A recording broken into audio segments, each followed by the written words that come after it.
when a woman sat alone in a crowded airport, crying so quietly that almost everyone walked right past her. One man stopped. He was not a doctor. He was not a counselor. He was not anyone whose job it was to stop. He just stopped. Because that is who he is. His name was Keanu Reeves. And on the morning of January 14, 2024, he had just landed at Los Angeles International Airport after a long trip from New York. He was tired. He was traveling alone. He had no security team, no assistant, no schedule for the day except getting home, walking his dog, and finally resting. He almost did not take that flight. His assistant had offered him one extra day in New York. More rest. A slower start to the week. Keanu said no. He wanted to go home. That single decision, that one small yes to a Sunday morning flight, would put him in Terminal 4 at exactly the right moment to see a woman named Dahlia sitting in a blue plastic chair, holding a bag against her chest, like her life depended on it, crying, in the silent way that people cry when they have been crying for so long they have almost forgotten how to stop. Most people looked at her and kept walking. Keanu Reeves sat down beside her. He did not announce himself.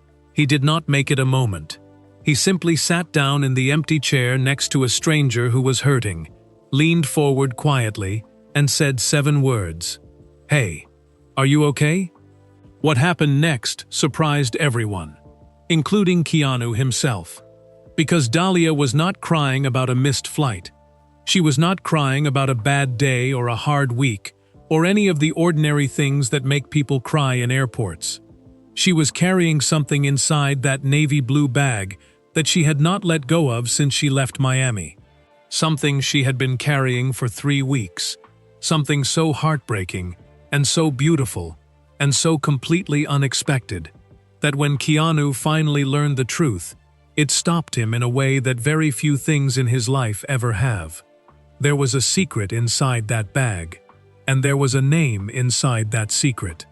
And that name, the name of someone Keanu Reeves had never met, someone who was 9 years old and had never once stood on a red carpet, or appeared in a magazine, or done anything that the world would call famous.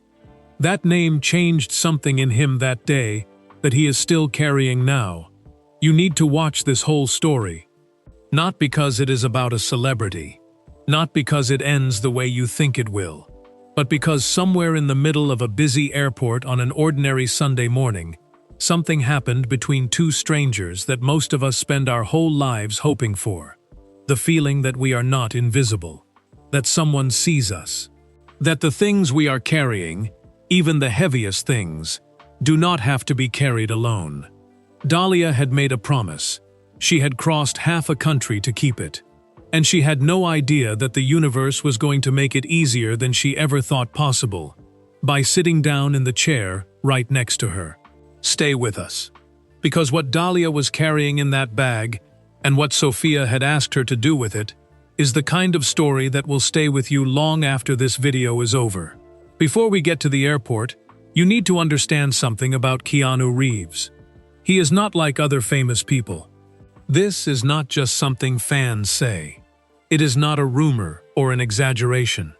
It is something that has been written about in newspapers, captured in photographs, and told over and over again by ordinary people who had no reason to make it up and nothing to gain from saying it.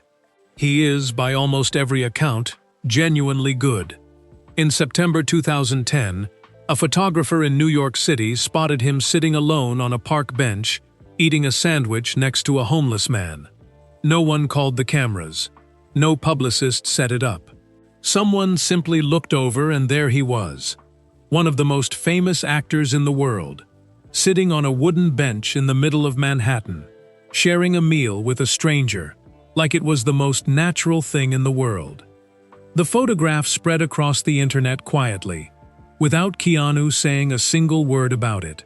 In August 2019, his flight from San Francisco made an emergency landing in Bakersfield, California, a small city in the middle of the Central Valley, more than 100 miles from Los Angeles. Most first-class passengers made their own arrangements and disappeared. Keanu stayed. He found a bus company willing to make the drive.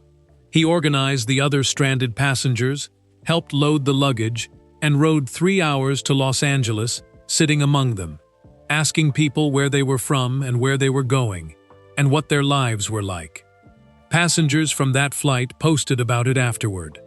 Every single account said the same thing. He was calm, he was kind, and he acted like the whole situation was an adventure rather than an inconvenience. In 2022, a construction worker named Marcus Webb posted on Reddit that he had been working a long shift on a film set in downtown Los Angeles when Keanu walked over during a break and asked him how his day was going. Marcus wrote that he almost didn't answer, assuming the question was just politeness, the kind people ask without waiting to hear the response. But Keanu waited. He listened. He asked a follow-up question. Marcus said he talked to him for almost 10 minutes and walked away feeling like he had just spoken to someone who genuinely cared whether strangers were doing okay. People who have met him, really met him, not just waved from behind a barrier, say the same thing every single time. He looks at you like you are the only person in the room. By January 2024, Keanu Reeves was 59 years old. He had just wrapped several months of work on the East Coast and was flying back to Los Angeles on a quiet Sunday morning, January 14th. He was traveling the way he usually travels. No security team walking ahead of him. No assistant pulling a second bag. Just a black duffel over one shoulder, a plain gray hoodie, dark jeans, and that unhurried way of moving through a crowd that people always notice and can never quite explain. He almost didn't take that flight. His assistant had suggested pushing it to Monday, one extra day in New York, more rest. Keanu said no. He wanted to get home. He had no idea what was waiting for him at Gate 47B. Terminal 4 at Los Angeles International Airport on a Sunday morning in January has a particular kind of energy. It is not the frantic energy of a Monday. It is not the festive chaos of a Friday. It is something quieter and more tired. The energy of people who have somewhere they need to be and are not quite sure they have the strength left to get there. Families with too many bags. Business people staring at laptops with the blank look of people who stopped seeing the screen an hour ago. A teenager asleep across 3 seats with a jacket over her face. And in the middle of all of it, in Gate 47B, a small woman sat alone. She was pressed into a blue plastic chair with her carry-on bag held tightly against her chest, not resting on her lap the way most people rest a bag, but held, both arms wrapped around it, the way you hold something you are afraid of losing. Her dark hair was pulled back but coming loose on one side. Her eyes were fixed on the floor. She was not on her phone. She was not reading. She was simply sitting there, crying in the quiet way that people cry when they have been doing it for so long it has become almost like breathing, automatic, exhausting, unstoppable. Her name was Dalia Restrepo. She was 41 years old. She had grown up in Medellin, Colombia, and had lived in Miami, Florida, for the past 16 years. She worked as a home healthcare aide, the kind of person who spent her days driving to other people's homes, helping them bathe, helping them eat, sitting with them through their worst hours, with a patience and gentleness that her clients always mentioned when they talked about her. Her hands were always slightly rough from work. They were always somehow still gentle. She was 5'3". That morning, she looked smaller. She had been awake for more than 30 hours. She was not supposed to be at LAX at all. Her original ticket had routed her through Dallas-Fort Worth, but a weather system pushing through Texas had thrown the whole flight schedule sideways, and the airline had rerouted her through Los Angeles instead. A 2-hour layover she had not planned for, in a terminal she did not know, sitting in a chair that was too hard, in a city that meant nothing to her, holding a bag she had not let go of since she left Miami. Keanu Reeves saw her from 12 feet away. He had just come through the connecting corridor, duffel bag on his shoulder, moving at that calm, unhurried pace. He was scanning the gate area the way travelers do, looking for a seat, checking the board, getting his bearings. And then his eyes landed on her and he stopped. Not slowed down, stopped. He stood there for just a moment, long enough to decide something. And then he walked over and sat down in the empty chair right beside her. He did not make a big thing of it. He did not clear his throat or tap her shoulder or announce himself in any way. He just sat down, set his duffel on the floor, leaned forward with his elbows on his knees, and said, in a voice quiet enough that only she could hear it, "Hey, are you okay?" Dahlia looked up slowly, the way people look up when they have forgotten the world around them still exists. When she saw his face, something complicated happened. She recognized him immediately. Of course she did. Most people on Earth would recognize that face. But the recognition did not land the way it normally would. She did not gasp. She did not reach for her phone. Because what she noticed first was not that he was famous. What she noticed was that he looked genuinely worried about her. His dark eyes were steady and patient. He was not fidgeting. He was not glancing around to see if anyone had noticed him sit down next to a crying stranger. He had asked if she was okay, and he was waiting. Really, fully waiting for the answer. "I'm sorry," she said. Her English carried the soft rhythm of Colombian Spanish underneath every word. "I'm fine." "You don't have to be fine," he said. She blinked at him. He was not saying it with that particular edge that people sometimes use. The one that sounds kind on the surface but really means, "Please tell me you're fine so that we can both move on." He said it the way someone says something they have thought about before.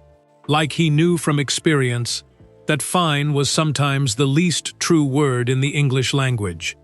Dahlia Restrepo had been holding herself together with everything she had for 3 straight weeks. She had held it together at the hospital. She had held it together at the funeral home, and at the church, and at the graveside.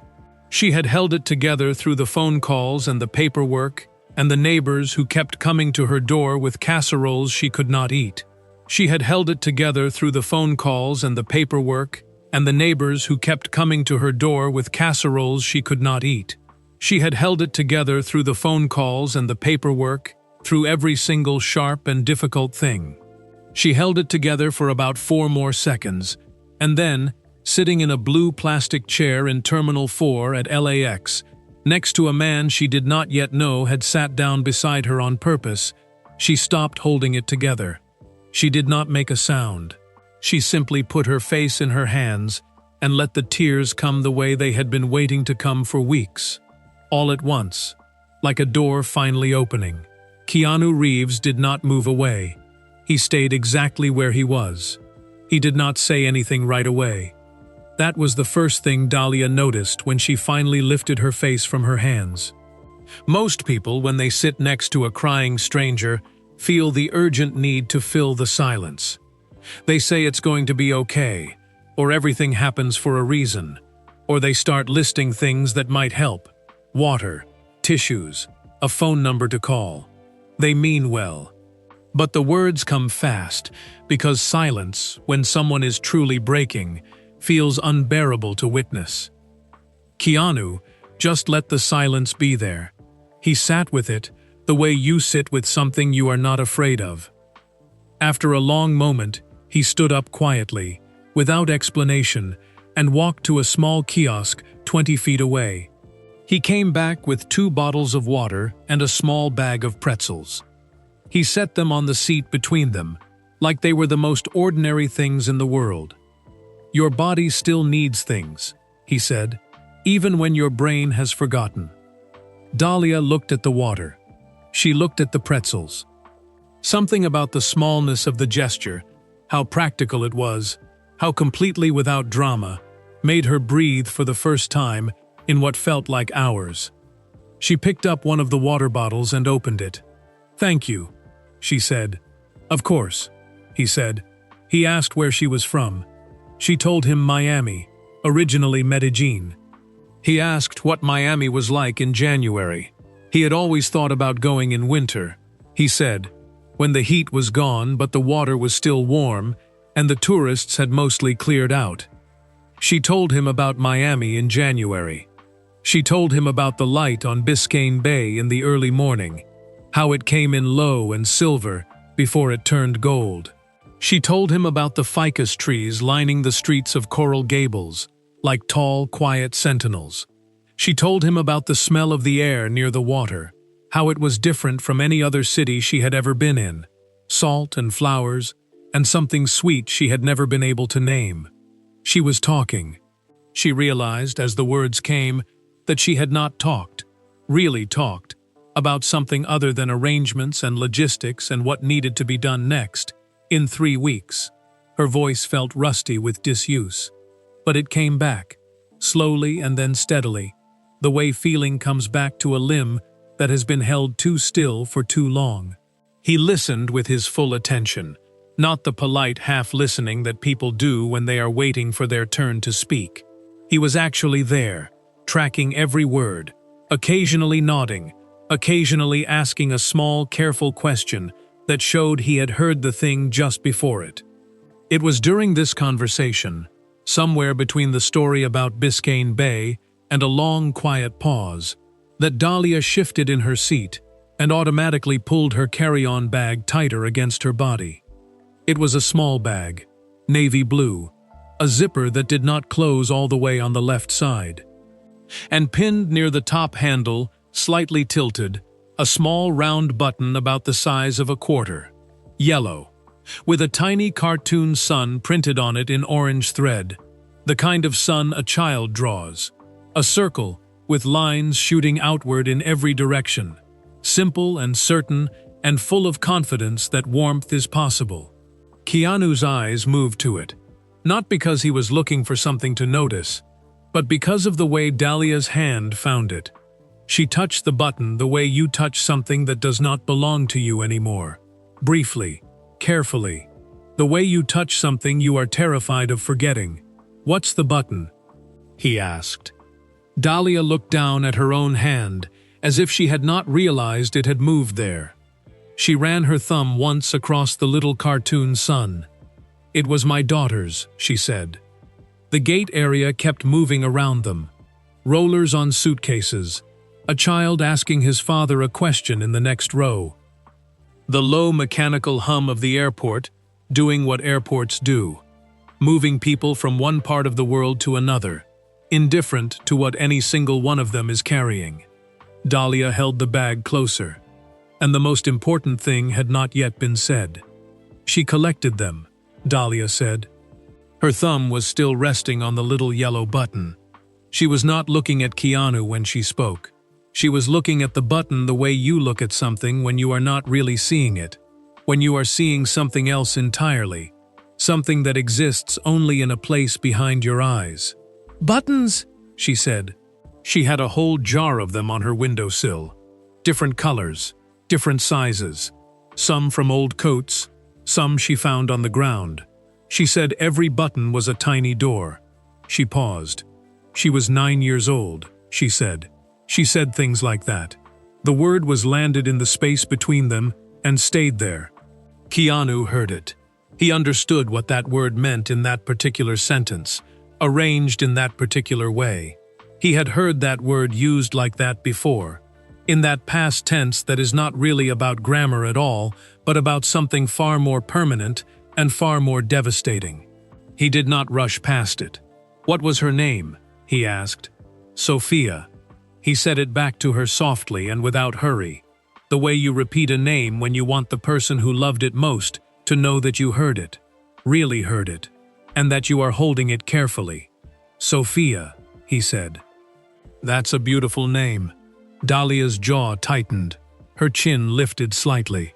These were the small physical things a person does when they are working very hard not to collapse in a public place. She nodded once, and pressed her lips together, and looked back down at the button. She was not ready to tell him what was inside the bag.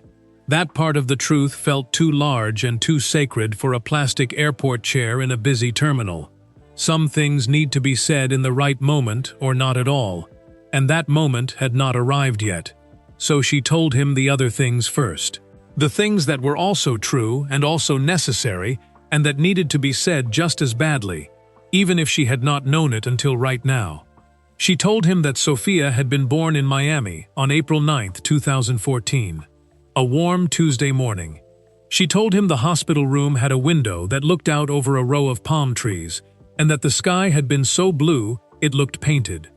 She told him that Sophia had her father's nose and her grandmother's laugh, big and sudden and completely unself-conscious, the kind of laugh that made other people laugh just from hearing it, before they even knew what was funny. She told him that Sophia had loved movies, all movies, every kind. She would sit cross-legged on the couch on Saturday mornings, with a bowl of cereal balanced on her knee, and watch anything that came on: animated films, old westerns, action movies, musicals, from the 1950s that she had no cultural reference for but loved anyway. She did not care about genre. She did not care about whether something was made for children or adults. She cared about stories. She said stories were how people gave each other things they could not give any other way. She was 9 years old. She said things like that. And then, in the measured and careful voice of someone who has practiced saying a hard thing until the words come out in the right order, even when everything inside is breaking, Dahlia told him that Sophia had gotten sick. June 2023, she said. They found a tumor in her brainstem. She paused. It is called DIPIG, diffuse intrinsic pontine glioma. It is very rare in children. Another pause. Shorter. There is no cure. The words fell into the air between them and did not echo. They just settled, heavy and final, the way true things do, when there is nowhere left to put them. She fought for 7 months, Dahlia continued. Her voice had gone very quiet now, the way a voice goes quiet when it is using everything it has, just to stay level. Every treatment they offered, every drive to the hospital, every machine and every medication that made her feel terrible for days afterward. She shook her head slowly. She never once said it was not worth it. She never complained, not a single time. Keanu said, "You weren't complaining. You were carrying it for her." Dahlia stopped. She turned and looked at him fully, for the first time since she had started talking. Really looked at him, the way you look at someone when they have said something that rearranges something inside you. She had not thought of it that way. In 3 weeks of grief and guilt, and the relentless internal accounting that grieving parents put themselves through, she had not once thought of it that way.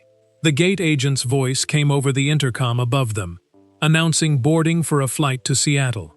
Neither of them looked up. Inside the navy blue bag, past the yellow button and the half-open zipper, past a folded gray sweater that still smelled faintly of a child's shampoo, Sophia waited. And the most important part of her story had not been told yet. In the last weeks of Sophia's life, she became very calm. Dahlia had not expected that. She had prepared herself, as much as any mother can prepare herself, for something that no mother should ever have to prepare for anger, for fear, for her daughter to rage against something so profoundly unfair that rage would have made complete sense. Sophia was 9 years old. She had been promised an entire life. The unfairness of it was so enormous, it had no edges, no corners, nowhere to grab onto and make sense of. Instead, Sophia made lists. She made a list of her favorite foods: mango, Oreos, her abuela's arroz con leche made with condensed milk and cinnamon, and more love than any recipe could measure. She made a list of her favorite movies in order, which she revised 3 times because she kept changing her mind about number 4. She made a careful list of her stuffed animals, and which friend from school should receive each one, with small notes explaining why each match made sense. Because Camila loved purple, and the elephant was purple. Because Tomas was gentle, and the rabbit needed someone gentle. And in the second week of December 2023, lying in her bed with the yellow curtains filtering the Miami afternoon light into something soft and golden, Sophia made one more list. the things she wanted her mother to do after. She was 9 years old. She wrote the list in her own handwriting, rounded letters, slightly uneven, the particular handwriting of a child who had been told her whole life that she pressed too hard with the pencil. She pressed hard on this list too. Every word was clear and deliberate and deeply meant. Dahlia had kept the list. It was folded inside her wallet, which was inside the navy blue bag, which had not left her hands since Miami. There were 3 items on it. The first item said, "Tell Mr. John Wick thank you." That was what Sophia called Keanu Reeves. Not by his name, by the character, because that was who he was to her, the man from the movie who lost everything that mattered and still refused to stop. Who was broken all the way through and kept going anyway? Who turned his grief into something that, in the logic of a 9-year-old watching a screen with wide, serious eyes, looked a lot like strength? Sophia had first watched John Wick in September 2023, 3 months into her diagnosis. It was a Saturday afternoon, and Dahlia had put it on without thinking too hard about whether it was appropriate, because Sophia had asked, and because there were so few things left that Sophia asked for that Dahlia could actually give her. She sat beside her daughter on the couch and watched Sophia's face more than she watched the screen. Sophia did not look away once. When it ended, she sat quietly for a moment, in the way she sat quietly when she was processing something important. Then she turned to her mother and said, with complete certainty, "He's like me." Dahlia had not known what to say. "He keeps going," Sophia said. "Even when it hurts the most, he just keeps going." From that day on, whenever Sophia had a treatment, the long drives to Nicklaus Children's Hospital on Southwest 62nd Avenue in Miami, the scans, the medications that left her exhausted and nauseous for days, she asked her mother to play music from the John Wick films during the car ride. She said it made her feel like a warrior going into battle. She said it helped her remember that getting back up was always the point, even when staying down would have been so much easier. On December 28, 2023, at 6:14 in the morning, in a small bedroom in Miami, with yellow curtains and a jar of buttons on the windowsill, and a revised movie list folded on the nightstand, Sophia Restrepo died. She was 9 years and 8 months old. 3 days before she died, she had taken her mother's hand between both of hers. Her hands had always been surprisingly strong, right up until the very end, and looked at her with those calm, dark eyes that had somehow grown even steadier as everything else grew harder. "Mama," she said, "you remember the list?" "I remember, baby. You'll do the John Wick one? You'll find him and tell him?" "I'll find him," Dahlia said. "I'll tell him. Tell him it works," Sophia said. Her voice was very small, but very clear. "Tell him that it works even for kids. Tell him he helped me be brave when I didn't know how to be brave by myself." Now Dahlia sat in gate 47B at LAX and looked at the man beside her. She had just told him everything. All of it. Every word of it. The list and the movie and the hospital drives and December 28th and the folded piece of paper in her wallet with a child's heavy handwriting pressing through every letter like she wanted to make sure it lasted. The gate area moved around them. The world kept going the way the world keeps going, indifferent and unstoppable. Keanu Reeves sat completely still. His eyes were bright in the way that eyes go bright when something has moved through a person and left a mark. "She sent you to find me," he said quietly. "She did," Dahlia said. He looked down at the navy blue bag between her feet. He understood now what she was carrying. And he understood something else. Something that had not been said yet, but was sitting right there between them, patient, as Sophia herself had been patient, waiting for the right moment. There was still one more item on the list. Dahlia reached into her bag. Not for the urn, not yet. For her wallet. She opened it carefully and unfolded a small piece of paper that had been folded so many times the creases had gone soft, almost fabric-like, from handling. She smoothed it against her knee with her palm. She held it out to him. Keanu took it the way you take something that belongs to someone else, with both hands, with care, tilting it slightly toward the light so he could read the rounded, heavy-pressed handwriting of a 9-year-old girl who had wanted to make sure every letter lasted. The list had 3 items. The first said, "Tell Mr. John Wick thank you." The second said, "Give Abuela her blue earrings from my jewelry box." The third said, "Take me to the beach in Santa Monica where the water turns gold. I want to be somewhere beautiful." Keanu read it once. Then he read it again.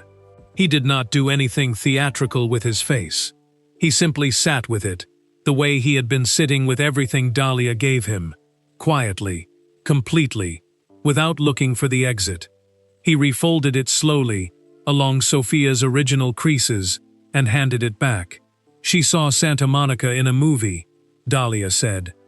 She never saw it in real life. She said she wanted to be somewhere the water turns gold at the end of the day. She tucked the paper back into her wallet. "That is what is in the bag. That is why I am here." She said it plainly, the way people say things when they have moved past the point of softening them. Keanu looked at the bag. Then, he looked at Dahlia. "How long is your layover?" he asked. 2 hours. My connection was cancelled. They moved me to a 4 o'clock. He checked his watch. It was just after noon. "Santa Monica is 25 minutes from this airport," he said. "Less on a Sunday." He paused. "The light hits the water best around 5:30 this time of year, just before the sun drops. That is when it goes gold."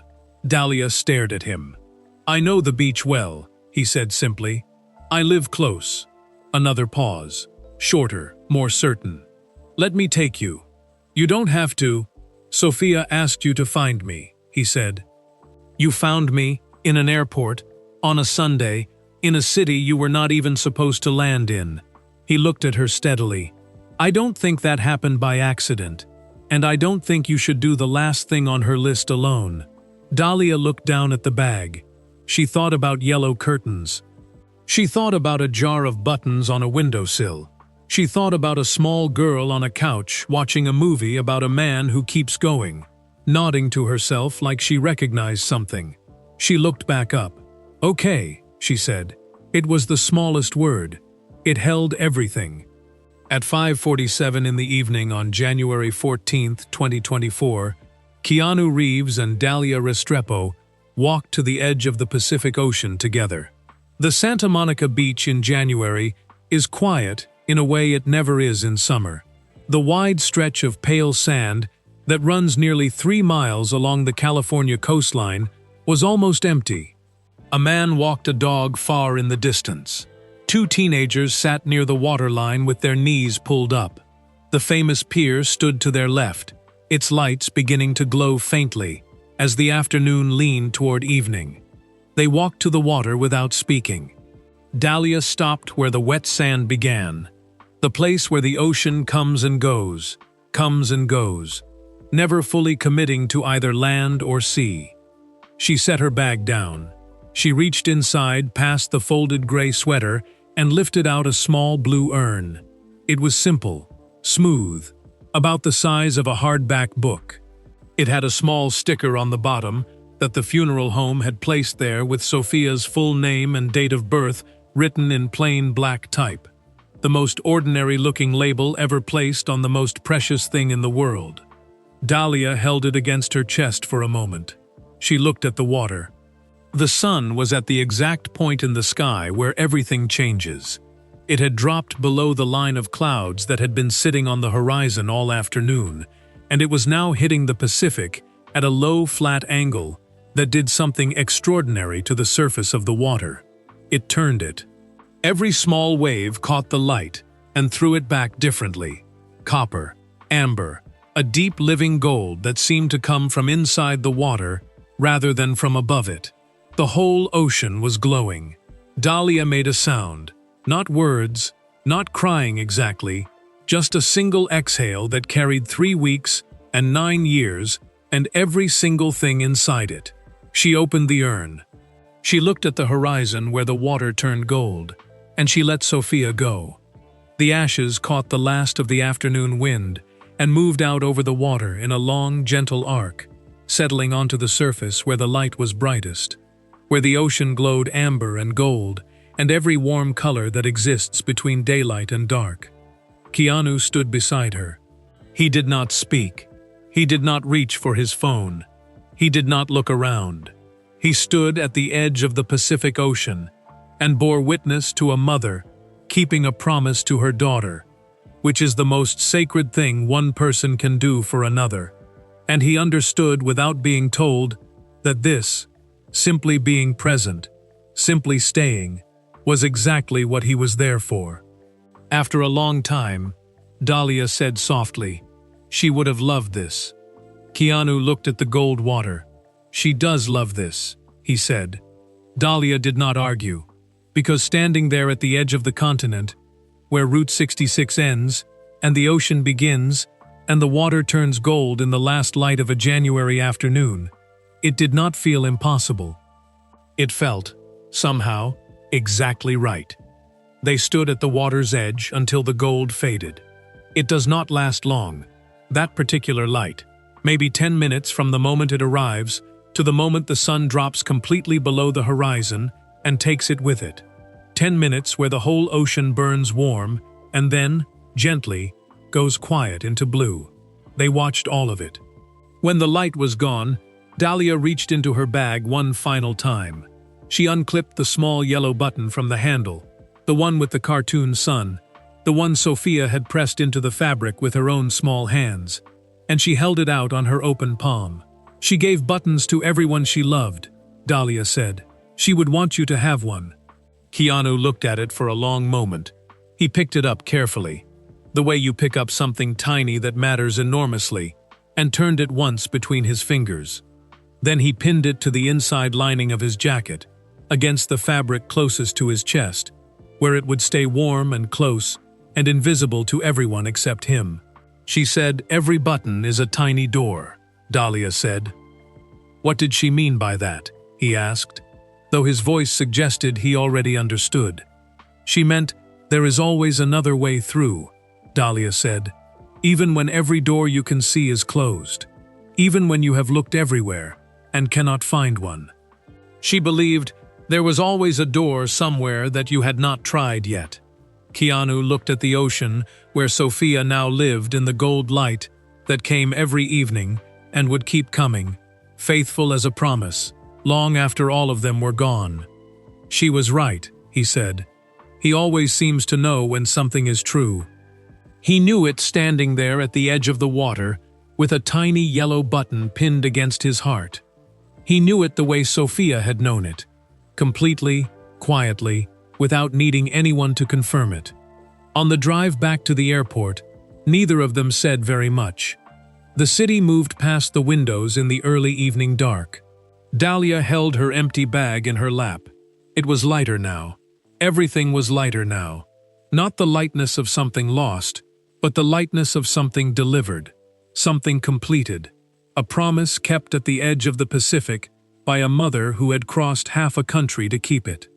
At the departures curb, before Dahlia got out, she turned to him. "She would have loved meeting you," she said. "I would have loved meeting her," he said. He meant it the way he always means things, fully, without performance, without any distance between the words and what was behind them. Dahlia nodded. She picked up her bag. She opened the car door and then stopped with one foot on the pavement and looked back at him. "Mr. John Wick," she said. He raised an eyebrow. "Thank you," she said. "From Sophia. And from me." He watched her walk through the glass doors of the terminal until she disappeared into the crowd of people, all moving toward somewhere they needed to be.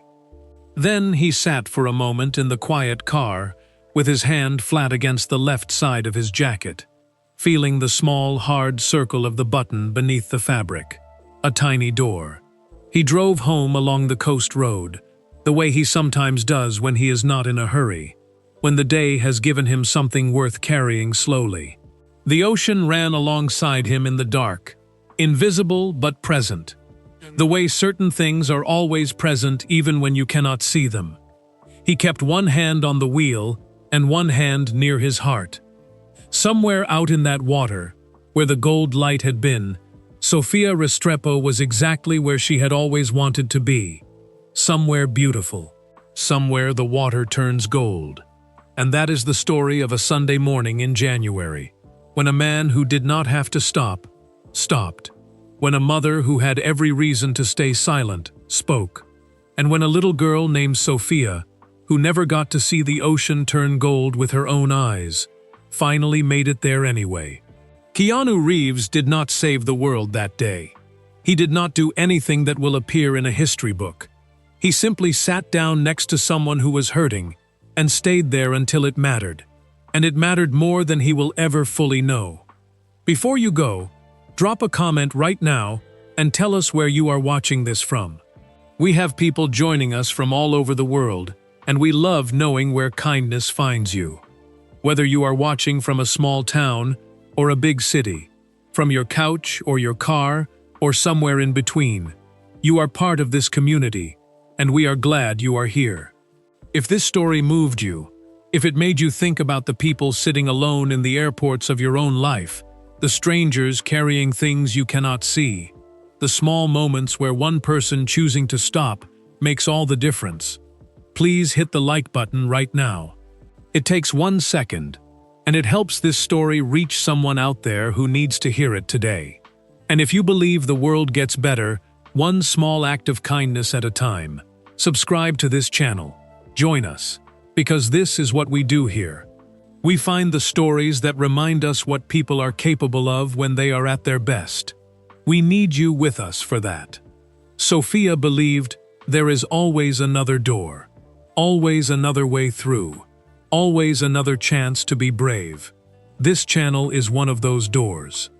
Click on the video appearing on your screen right now, because the next story is already waiting for you. And something tells us you are exactly the kind of person who needs to see it. Thank you for watching. Thank you for caring. Now go be someone's Keanu today.